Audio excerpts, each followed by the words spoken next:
नमस्कार साथियों, KGB news live पे आप सबका स्वागत है। और झज्जर के बादली विधानसभा के गांव किरडोद में बैठे हैं। फ़िलहाल हमारे साथ भारतीय जनता पार्टी के आनंद सागर जी के बड़े भाई कमल सागर जी हमारे साथ हैं, जो कि छुड़ानी धाम से हैं। बाकी पूरी बात इन्हीं से पूछेंगे। नमस्कार जी। नमस्कार जी, सत साहेब।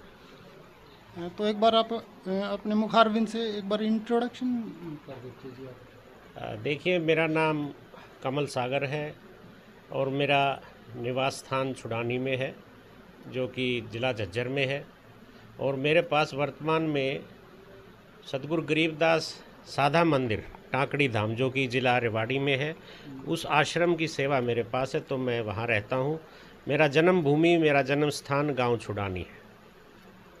मतलब बाल्यकाल से संन्यास ले रखा क्या आपने? संन्यास की बात यह है जी कि मेरा सौभाग्य है कि मेरा जन्म सतगुरु गरीबदास जी महाराज, जो कि सन 1707 में हुए, उनके वंश में है। तो जन्म से ही हमारे को हमारे घर में और हमारे संस्कारों में सतगुरु गरीबदास जी की वाणी के प्रचार की जिम्मेवारी और उसी प्रकार से रहन सहन की शिक्षा मिलती है।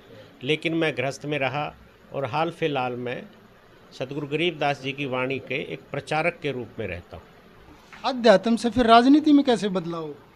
आपको क्या लगा मैं राजनीति में कहाँ हूँ? ना मैंने कोई चुनाव लड़ा, ना मैं किसी पार्टी का पदाधिकारी हूँ।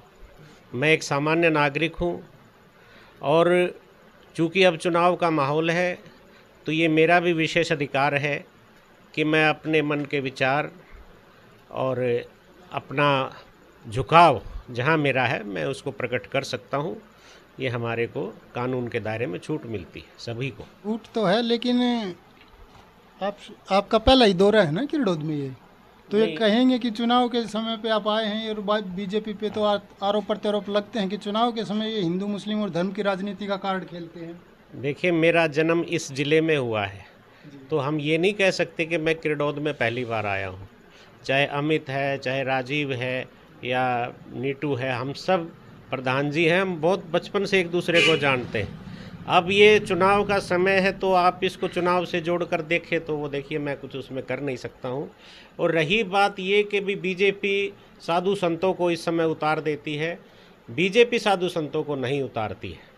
साधु संतों का भी ये कर्तव्य बनता है, या जो प्रचारक हैं या जो संत वाणी को मानते हैं, सनातन को मानते हैं, उनका भी ये फ़र्ज़ बनता है कि वो देखें, क्योंकि हमारे सनातन के साथ अत्याचार बहुत हुआ है।